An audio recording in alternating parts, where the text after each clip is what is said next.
नमस्कार, मैं आर के शर्मा। आप देख रहे हैं भारत रक्षक न्यूज।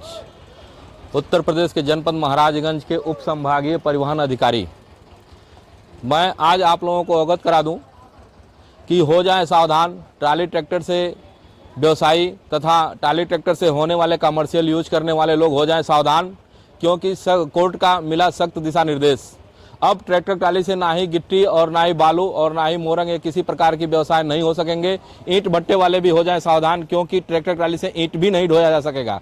माननीय हाईकोर्ट के आदेशों के अनुसार उप संभागीय परिवहन अधिकारी ने दिया आप लोगों को एक मुख्य गाइडलाइन, ताकि आप लोग अब जल्द से जल्द अगर जहां भी हो सकें अपना कमर्शियल रजिस्ट्रेशन उप संभागीय परिवहन अधिकारी के पास करवा लें और उसके दिशा निर्देशों का करें पालन, नहीं तो सख्त से सख्त रूप में हो जाएगा जुर्माना।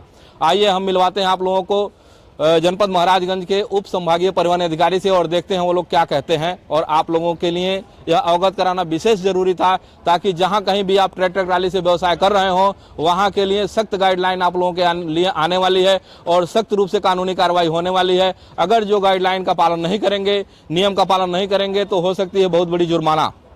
आइए आप लोगों को लेकर चलते हैं उप संभागीय परिवहन अधिकारी के पास। सर, अभी तत्काल में इलाहाबाद हाई कोर्ट के द्वारा एक दिशा निर्देश पारित हुआ है, जो कि कृषि कार्य करने वाले ट्रैक्टर ट्राली से गिट्टी, मोरंग, ईंट इत्यादि का काम न किया जाए और उसे सार्वजनिक जगहों पर न लाया जाए। तो आपके जनपद महाराजगंज में माननीय कोर्ट के आदेशों का पालन हो रहा है, या फिर अब तक आपने कितने ट्रैक्टर ट्रालियों को? बिल्कुल, देखिए ऐसा है कि एमबी एक्ट में हमारा पूर्व से व्यवस्था है कि जिस वाहन को जिस कैटेगरी में हम रजिस्ट्रेशन कराते हैं जी, उससे वही उपयोग किया जाए। जी, जैसे सामान्यतः एग्रीकल्चर ट्रैक्टर गांव में ट्रैक्टर को एग्रीकल्चर कैटेगरी में रजिस्टर्ड कराया जाता है, विशेषकर गाँवों में। जी, लेकिन इसका मतलब यह नहीं है कि वह सिर्फ एग्रीकल्चर में ही रजिस्ट्रेशन करा सकता है, वह कमर्शियल में भी कराता है, उसका टैक्स देता है, तब वह कमर्शियल उपयोग करने के योग्य होता है। जी, जी, परंतु उसमें किसी भी रूप से जी, ट्रैक्टर में हम पैसेंजर्स का जो परिवहन होता है जी, वो अलाउ नहीं कर सकते, ना तो उसका व्यवस्था एमबी एक्ट में है, न वो की सुरक्षा के दृष्टिकोण से भी कहीं से सही है। जी, जी, तो उसको रोकने के लिए और एग्रीकल्चर ट्रैक्टर्स में कमर्शियल चीज़ों का उपयोग रोकने के लिए हम लोग कार्रवाई कर रहे हैं। ट्रैक्टर के सीजर करते हैं, चालान करते हैं। जी। तो अब तक सर आपने कितनी गाड़ियों पे कार्रवाई किया है? अभी इस मंथ में हमारे पास 3 गाड़ियां ऐसी जो मिली, जिसपे सीमेंट और ईंट लाद के छड़ लाद करके जा रहे हैं, जिनको हम लोग सीजर की कार्रवाई किए। जनवरी में भी कार्रवाई किए, चूँकि मैं जनवरी में आया हूँ, हमारे से पूर्व के जो अधिकारी थे वो कार्रवाई करते थे। जी, जी। तो अभी आज के बाद से गिट्टी, छड़, बालू, सीमेंट इत्यादि ट्रैक्टर ट्राली से नहीं ले जाए जाएंगे?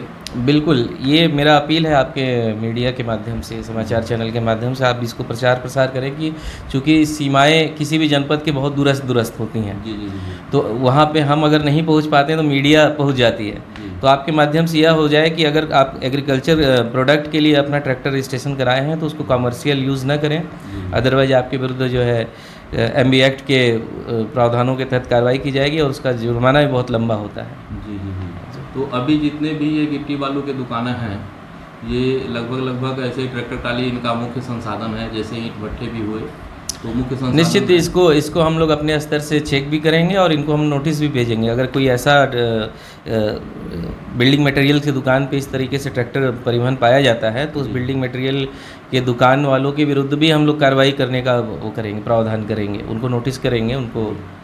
और ईंट भट्टे वाले पे भी ईंट भी ले जाने वाले तो कमर्शियल? जी, अभी ईंट भट्टे वालों से भी हमारी बात हुई थी, एक मैंने मीटिंग कराया था, चूँकि गाड़ी उनकी सीज किया था तो उनको समझाया गया था और समझाना क्या चेतावनी दिया गया था कि इस तरीके से अगर आपको कमर्शियल यूज करना ही है तो आप कमर्शियल रजिस्ट्रेशन करा लीजिए उसका। जी, जी। तो कमर्शियल रजिस्ट्रेशन कराएंगे तो भी तो सर, जैसा माननीय न्यायालय ने आदेश दिया है कि इस पर दुर्घटना की संभावनाएं ज़्यादा होती है, आगे से ट्रैक्टर छोटा होता है और पीछे से ट्रालियाँ लंबी होती हैं, तो उसमें ना कोई लाइट ना कोई इंडिकेटर होता है। कॉमर्शियल वह तभी करा सकता है जब एमबी एक्ट के मानक को वो करेगा। जैसे टाला है उसका, जी, पीछे का जो ट्रॉली होता है जी, उसका भी एक निर्धारित मानक है, इतने फिट का रहेगा, इतना ऊंचाई रहेगा, विभिन्न कैटेगरी में होता है। जी, जी, तो हम तब तक उसे परमिट देंगे ही नहीं जब तक कि उसका निरीक्षण न कर लें। जी, और हम परमिट दे दिए, मान लीजिए 10 फीट, सपोज दैट एक एग्जांपल दे रहा हूँ, 10 फीट ट्रॉली का, और उसने जो है कि उसको 20 फीट कर लिया, फिर उसको हम सीजर की कार्रवाई करेंगे। जी।